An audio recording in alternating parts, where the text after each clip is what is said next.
Hello everyone.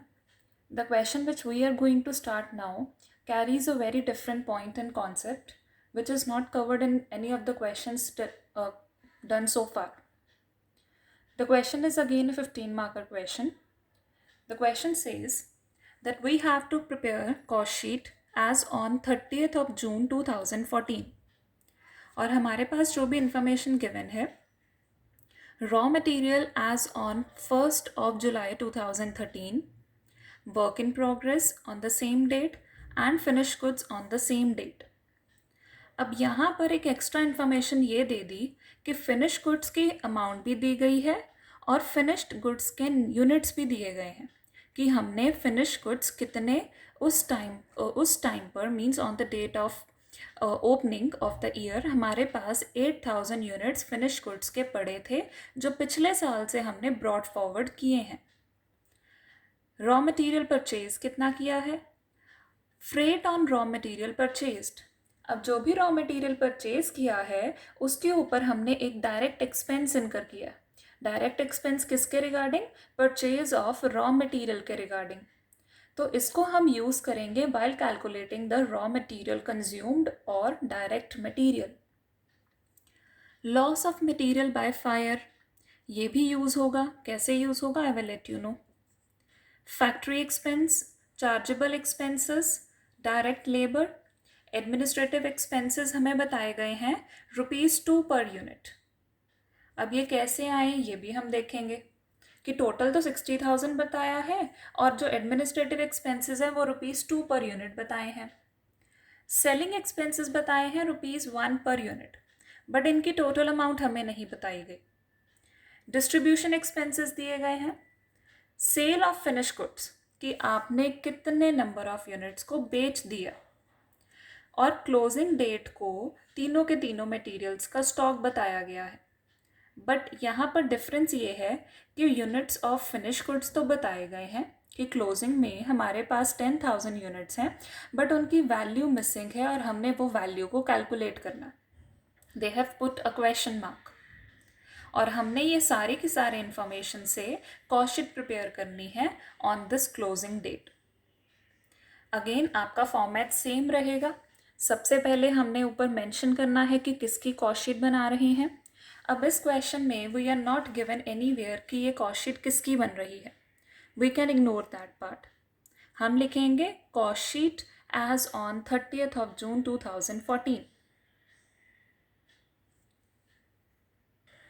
सो जो format बनेगा it will be like this.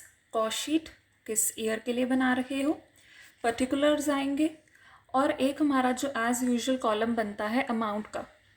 अब मैंने यहाँ पर क्या किया है, I have inserted one more column of units. Y?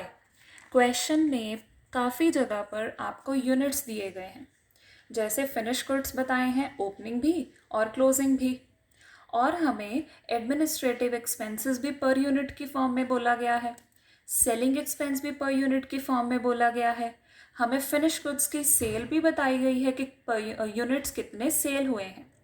तो ऐसा कभी भी क्वेश्चन आता है आप हमेशा यूनिट्स का एक कॉलम ड्रॉ किया करोगे. उससे क्वेश्चन को सॉल्व करना बहुत इजी हो जाएगा क्योंकि यूनिट्स के कॉलम में से ही कोई ना कोई बैलेंसिंग फिगर निकल कर आ सकती है. कैसे आएगी अभी आपको क्वेश्चन जैसे जैसे हमारा सॉल्व होता जाएगा आपको क्लियर होगा.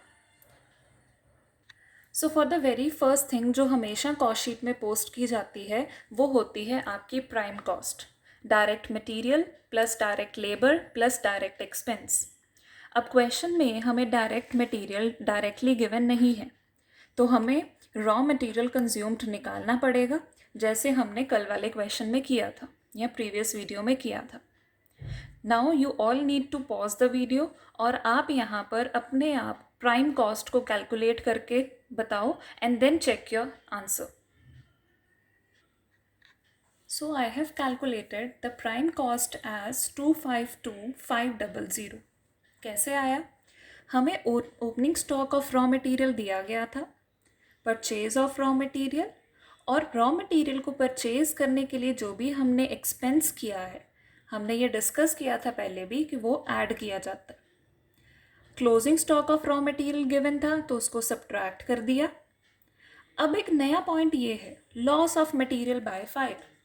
जब आपको specimen of cost sheet discuss करवाया गया था, तब यहाँ पर एक माइनस की गई थी आइटम सेल ऑफ स्क्रैप। किसकी स्क्रैप की सेल को माइनस करना है? रॉ मटेरियल की। वैसे ही अगर कोई भी मटेरियल का लॉस हो जाता है किसी भी रीज़न के कारण, तो हम उसको सब्ट्रैक्ट करते हैं, क्योंकि अब वो मटेरियल आपका रॉ मटेरियल कंज्यूम्ड में नहीं आया, आपने उस मटेरियल को प्रोडक्शन पर्पस के लिए यूज़ नहीं किया है, वो तो पड़ा पड़ा ख़राब हो गया फायर की वजह से या किसी भी रीज़न की वजह से, तो हम उसको माइनस करेंगे because it was not the past part of our production process. So due to that reason we always subtract loss of material by fire. इसका एक और रीज़न है कि इसको क्यों यहाँ पर सब्ट्रैक्ट किया गया है. जब आपको प्रिंसिपल्स ऑफ कॉस्ट अकाउंटिंग करवाया था, at that time I mentioned कि एबनॉर्मल कॉस्ट होती है और एबनॉर्मल कॉस्ट को हमेशा एक्सक्लूड किया जाता है bile calculating the total cost. Fire के कारण अगर कोई भी लॉस हो रहा है तो वो आपका एबनॉर्मल लॉस है. इसको आप कंट्रोल कर सकते थे बट आपने किया नहीं, आपकी केयरलेसनेस के कारण ये लॉस हुआ है. तो एबनॉर्मल लॉस होने के कारण हमने इसको अपने टोटल कॉस्ट में से सब्ट्रैक्ट किया है. Due to these two reasons there will be a subtraction on account of loss of material by fire. तो ये हमारा आ गया raw material consumed. Direct labour हमें एज इट इज़ गिवन था. चार्जेबल एक्सपेंस हमें पता है कि वो भी डायरेक्ट एक्सपेंस होते हैं. तो इन सभी आइटम्स को ऐड किया, then we get prime cost. अब यहाँ पर मैंने यूनिट्स कॉलम में कुछ भी नहीं डाला है. रीज़न बीइंग, मुझे इनमें से किसी भी आइटम के रिगार्डिंग यूनिट्स की इंफॉर्मेशन नहीं थी. मेरे पास जो यूनिट्स की इंफॉर्मेशन है वो किसके रिगार्डिंग है? It is with respect to finish goods, it is with respect to sale of finish goods and it is with respect to closing stock of finish goods. तो मेरे पास direct material, direct labour, direct expense या prime cost के regarding कोई भी units की form में information नहीं है. देयरफॉर जो भी आपका यूनिट्स का कॉलम होगा आप उसको ब्लैंक ही छोड़ोगे. जब इंफॉर्मेशन आएगी हम तब पोस्ट करेंगे इसको. ओके, तो हमारा अब प्राइम कॉस्ट निकल गई. प्राइम कॉस्ट के बाद सेकेंड कंपोनेंट ऐड किया जाता है, वो होता है आपका फैक्ट्री ओवरहेड्स या फिर वर्क्स ओवरहेड. नाउ अगेन आप वीडियो को पॉज करो और कैलकुलेट करो कि आपका यहाँ पर नेट वर्क्स कॉस्ट कितनी आएगी. Do it at your own, then check your answer. So here I have calculated the gross works cost and net works cost. Factory overheads आपको डायरेक्टली 70,000 दिए हुए थे क्वेश्चन में, ऐड किया तो ग्रॉस वर्क्स कॉस्ट आ गया. वर्क इन प्रोग्रेस का opening closing given था, वो इफेक्ट ज़ीरो आया है because both the values were same. तो नेट वर्क्स कॉस्ट आपकी आ गई 322,500. अब यहाँ पर तो हमारा नेटवर्क्स कॉस्ट आ गया. नेटवर्क्स कॉस्ट के बाद जो नेक्स्ट इम्पॉर्टेंट ओवरहेड ऐड करते हैं वो होता है हमारा एडमिनिस्ट्रेटिव ओवरहेड. अब इस क्वेश्चन में एक ट्विस्ट है रिगार्डिंग एडमिनिस्ट्रेटिव ओवरहेड. हमें बताया गया है एडमिनिस्ट्रेटिव एक्सपेंसेस हमारे कितने हैं, टोटल है 60,000 और पर यूनिट हमें कितना पड़ रहा है एडमिनिस्ट्रेटिव एक्सपेंस, ₹2. अब अगर तो ये फिगर अकेली गिवन होती फिर तो क्वेश्चन सॉल्व करना नॉर्मल था, बट इस क्वेश्चन में हमें ये एक एडिशनल इन्फॉर्मेशन दे दी है और यही एडिशनल इन्फॉर्मेशन के कारण हमने यूनिट्स का कॉलम बनाया है. अब इसको यहाँ पर कैसे एम्प्लॉय करेंगे. एडमिनिस्ट्रेटिव ओवरहेड आया हमारा, टोटल है 60,000. Done, no problem with this. हमें बोला गया है कि हमारी पर यूनिट कॉस्ट कितनी है, ₹2 पर यूनिट. दैट मीन्स अगर मेरी टोटल कॉस्ट 60,000 है और ₹2 मेरी पर यूनिट कॉस्ट है, तो अगर मैं यहाँ से नंबर ऑफ यूनिट्स निकालूँ I can very easily calculate that part. Total cost is 60,000 divided by per unit cost, it will give me units as 30,000. That's why I have put 30,000 in the units column. ये unit का column है और unit के column में आपने 30,000 post करना है। अब ये इन्फॉर्मेशन इसी के कारण आई है क्योंकि हमें ₹2 पर यूनिट बताया गया था कि हर एक यूनिट के पीछे ₹2 का ओवरहेड का एक्सपेंस हुआ है। दैट्स वाई हमने यहाँ पर नंबर ऑफ यूनिट्स कैलकुलेट कर दिए। अब अगर यहाँ पर मैं निकालूं कि इन दोनों को ऐड करने के बाद क्या कॉस्ट बनती है, वो बनती है हमारी कॉस्ट ऑफ प्रोडक्शन। तो यहाँ पर I will write cost of production और you can say office cost, both are same. वो हो जाएगी, here I will add 60,000 to it, तो ये बन जाएगा 382,500। और यहाँ पर भी आप यूनिट्स का टोटल करोगे। अभी तक ये सारे का सारा कॉलम 0 था, एक 30,000 के यूनिट्स आ गए, तो टोटल यूनिट्स कितने हो गए आपके 30,000। मतलब आपने प्रोड्यूस कितने यूनिट्स किए हैं 30,000 और उनकी वैल्यू कितनी है 3,82,500। मैं ये पॉइंट यहाँ पर फिर से रिपीट कर रही हूँ। एडमिनिस्ट्रेटिव ओवरहेड्स दिए थे 60,000 उनकी वैल्यू थी, ₹2 पर यूनिट था। डिवाइड किया तो हमारे पास क्या आ जाएगा, नंबर ऑफ यूनिट्स। अब यहाँ पर इसको ऐड, ओवरहेड्स को ऐड करने के बाद क्या कॉस्ट आती है, ऑफिस कॉस्ट आती है या कॉस्ट ऑफ प्रोडक्शन आती है। तो अगर आप कॉस्ट ऑफ प्रोडक्शन टोटल निकाल रहे हो तो हम यहाँ पर यूनिट्स भी निकालेंगे कि हमने 30,000 यूनिट्स की प्रोडक्शन की है और उनकी कॉस्ट कितनी है 3,82,500। अब हमने फिर से क्वेश्चन को नॉर्मल वे से प्रोसीड डाउन करना है। हमारे पास क्वेश्चन में फिनिश गुड्स का ओपनिंग और क्लोजिंग गिवन था, तो उनको अब हम पोस्ट करेंगे। बट अगेन उनको पोस्ट करने में भी एक ट्विस्ट है। वो क्या ट्विस्ट है कि उनके भी यहाँ पर यूनिट्स दिए गए हैं, तो यूनिट्स को कैसे ट्रीट करना है, लेट्स सी। ओके, तो अब हमने करना है फिनिश गुड्स का ओपनिंग स्टॉक और क्लोजिंग स्टॉक ऐड। हमें जो इन्फॉर्मेशन गिवन है, as per that information finish goods जो ओपनिंग है वो है 60,000 की अमाउंट के 8,000 यूनिट्स। दोनों के दोनों वैल्यूज़ को उनके रिस्पेक्टिव प्लेसेस में पोस्ट कर देंगे। तो 8,000 यूनिट्स हैं ओपनिंग स्टॉक, ये यूनिट्स के कॉलम में आ जाएगा और उनकी जो वैल्यू है वो उनके वैल्यू अमाउंट के कॉलम में आ जाएगी। Okay, now next closing stock of finish goods को सब्ट्रैक्ट करना है, तो इसको कैसे पोस्ट करेंगे। स्टॉक ऑफ फिनिश गुड्स आपके पास क्लोजिंग मेंशन है एट द लास्ट। अब इसकी वैल्यू कैसे आएगी, स्टॉक ऑफ फिनिश गुड्स हमारे पास कितने हैं 10,000 और इनकी अमाउंट गिवन नहीं है। इसको पोस्ट करके देखते हैं कि ये कैसे आएगी।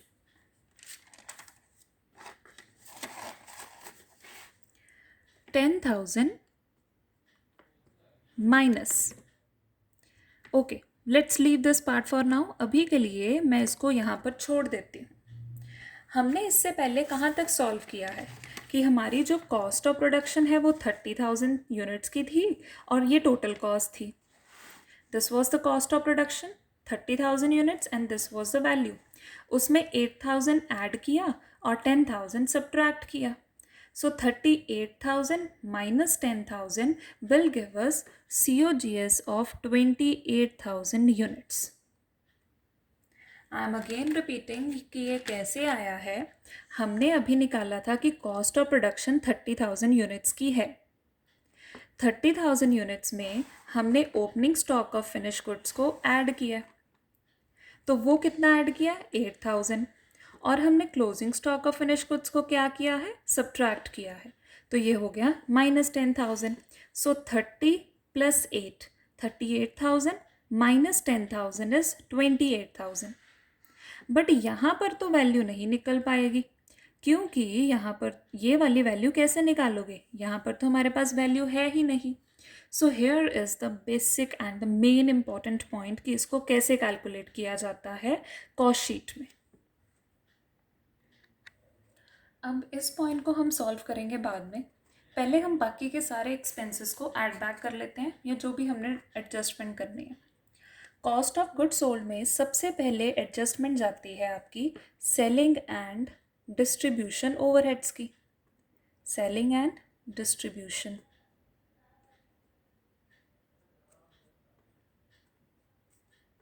ओवरहेड्स. अब ये दोनों आइटम्स हमें सेपरेटली गिवन है इस क्वेश्चन में. एक हमें गिवन है कि सेलिंग एक्सपेंसेस हैं. अब उसके बारे में क्या इन्फॉर्मेशन है. It is given to us कि जो सेलिंग एक्सपेंसेस हैं वो ₹1 पर यूनिट है. कुछ बताया नहीं है, जस्ट 1 पर यूनिट. और डिस्ट्रीब्यूशन एक्सपेंसेस हैं 15,000. अब सेलिंग एक्सपेंस ₹1 पर यूनिट हैं तो हम पर यूनिट के अकॉर्डिंग टोटल कॉस्ट कैसे निकालें. देखो, आपको बताया गया है कि फिनिश गुड्स हमने बेचे कितने हैं 28,000. मतलब जितने गुड्स बेचे हैं उसी के ऊपर तो सेलिंग प्राइस या सेलिंग एक्सपेंस लगेगा. अगर 28,000 यूनिट बेचे हैं तो हम एक्सपेंस भी 28,000 यूनिट्स के ऊपर ही लगाएंगे. तो हेयर इट इज़ गिवन ₹1 कितने यूनिट्स के लिए 28,000 यूनिट्स के लिए. और इनको यहाँ पर कर देंगे हम 28,000. I am again repeating, 28,000 units आपने बेचे हैं तो ऑब्वियस है सेलिंग एक्सपेंस लगता किसके ऊपर है, उन्हीं नंबर ऑफ यूनिट्स के ऊपर जो आप बेचते हो. तो ₹1 इंटू 28,000. नेक्स्ट एक्सपेंस है हमारा डिस्ट्रीब्यूशन एक्सपेंस. डिस्ट्रीब्यूशन एक्सपेंस हमें बताया गया है कि वो है 15,000. तो वो हम डायरेक्टली यहाँ पर ऐड कर देंगे 15,000. दोनों will get, both the figures will get added और यहाँ पर वैल्यू आ जाएगी 43,000. अब आता है यहाँ पर कॉस्ट ऑफ सेल्स. क्योंकि COGS में जब डिस्ट्रीब्यूशन या सेलिंग ओवरहेड्स ऐड हो जाते हैं तो हमें एक वैल्यू मिलती है कॉस्ट ऑफ सेल्स की. अब उसकी भी amount we can not calculate till now. अभी के लिए हम नहीं कर सकते कैलकुलेट. और इसमें अब हम क्या करेंगे, हमारे पास हम इसमें प्रॉफिट या लॉस की एडजस्टमेंट करेंगे और टोटल वैल्यू आ जाएगी आपकी सेल्स की. अब यहाँ पर हमें सेल्स बताई गई हैं कि हमने जो सेल किया है, sale of finish goods 4 lakh है. फिनिश गुड्स की सेल डाल देते हैं यहाँ पर. सेल नंबर ऑफ यूनिट्स कितने हुए 28,000. कितने की सेल हुई 4 लाख की. अब ये 28,000 हो गया और यहाँ पर भी 28,000 था. मतलब हमने ड्यूरिंग द ईयर जितने भी गुड्स पर COGS निकाल ली थी वही गुड्स के ऊपर हमारी क्या हो जाएगी, सेल हो जाएगी 28,000 यूनिट्स. अब बाकी का क्वेश्चन कैसे सॉल्व करना है. So now is the time to calculate the closing stock of finish goods. इसको कैलकुलेट करने के लिए we need the previous amount of cost of production. हमने यहाँ पर कॉस्ट ऑफ प्रोडक्शन निकाली थी. कॉस्ट ऑफ प्रोडक्शन आपने कैसे निकाली है, 30,000 यूनिट्स की कॉस्ट ऑफ प्रोडक्शन कितनी है 3,82,500. और जो भी आपका क्लोजिंग स्टॉक होगा, फिनिश गुड्स का जो क्लोजिंग स्टॉक है, closing stock of finish goods का मतलब क्या है, आपने इसी साल उसको प्रोड्यूस किया है बट बेचोगे कब या आप उसको यूज़ कब करोगे, अगले साल में. दैट मीन्स जो गुड्स आपने अभी बनाई हैं, closing stock of finish goods, जो गुड्स आपने अभी बनाई हैं इस साल में, उनको आपने नेक्स्ट ईयर में बेचना है. तो ये जो गुड्स बनी होंगी इस साल, ये कौन से गुड्स होंगी, ये कॉस्ट ऑफ प्रोडक्शन वाली ही गुड्स होंगी. कॉस्ट ऑफ प्रोडक्शन का मतलब क्या हुआ कि इस साल गुड्स पर की मैन्युफैक्चरिंग में कितना खर्चा लगा, कितनी गुड्स की प्रोडक्शन में खर्चा हुआ. तो फिनिश गुड्स का जो स्टॉक है क्लोजिंग वाला, वो भी तो इसी साल का स्टॉक है ना जो मैन्युफैक्चर किया है. तो इनडायरेक्टली यही कॉस्ट हेल्प करेगी आपके closing stock of finish goods की वैल्यू निकालने में. कैसे, हमारे पास, मैं यहाँ पर कैलकुलेट कर रही हूँ, टोटल वैल्यू कितनी है 3,82,500. ये है टोटल 30,000 यूनिट्स के लिए. It is given to us for 30,000. हमें कैलकुलेट करना है कितने नंबर ऑफ यूनिट्स के लिए, 10,000 यूनिट्स के लिए. मैं फिर से रिपीट कर रही हूँ, 3,82,500 आपकी कॉस्ट है 30,000 यूनिट्स के लिए, तो हमने उनको डिवाइड कर दिया बाय 30,000। और हमें निकालने कितने यूनिट्स की कॉस्ट है? 10,000, क्योंकि 10,000 क्या है? आपका क्लोजिंग स्टॉक। तो यहाँ पर जब हम वैल्यू निकालेंगे तो वो आएगी 1,27,500। इसको करेंगे माइनस, क्योंकि closing stock of finish goods को क्या किया जाता है? उसको माइनस किया जाता है। तो माइनस कर दिया, तो यहाँ पर हमारी जो वैल्यू आएगी 382,500 प्लस 60,000 माइनस 127,500, ये हो जाएगा आपका 3,15,000। अब उसमें हम क्या करेंगे? अपने सेलिंग डिस्ट्रीब्यूशन ओवरहेड्स को ऐड करेंगे। So let's add that part, plus 43,000। तो वो जो टोटल फिगर आई है वो आई है आपकी 3,58,000। कितने नंबर ऑफ यूनिट्स के लिए? 28,000 यूनिट्स के लिए, क्योंकि यहाँ पर तो यूनिट्स की कोई एडजस्टमेंट ही नहीं है, ये तो एक्सपेंस है, यूनिट्स तो आपके बनकर तैयार हो गए। तो कॉस्ट ऑफ सेल 28,000 यूनिट्स के लिए 3,58,000 है। आपने बेचे भी 28,000 यूनिट्स हैं, कितने पे बेचे हैं? 4 लाख में। मतलब जो भी डिफरेंस होगा आपका वो होगा आपका प्रॉफिट, और वो आ रही है वैल्यू 42,000। यहाँ पर आप मेंशन करोगे कि वो आपकी बैलेंसिंग फिगर है।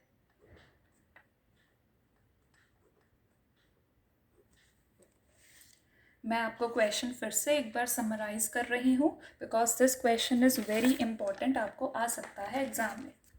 सो ये हमारे पास सारी इन्फॉर्मेशन थी क्वेश्चन में। हमें जगह जगह पर यूनिट्स के फॉर्म में इन्फॉर्मेशन गिवन थी, इसी वजह से हमने यूनिट्स का कॉलम प्रिपेयर किया था।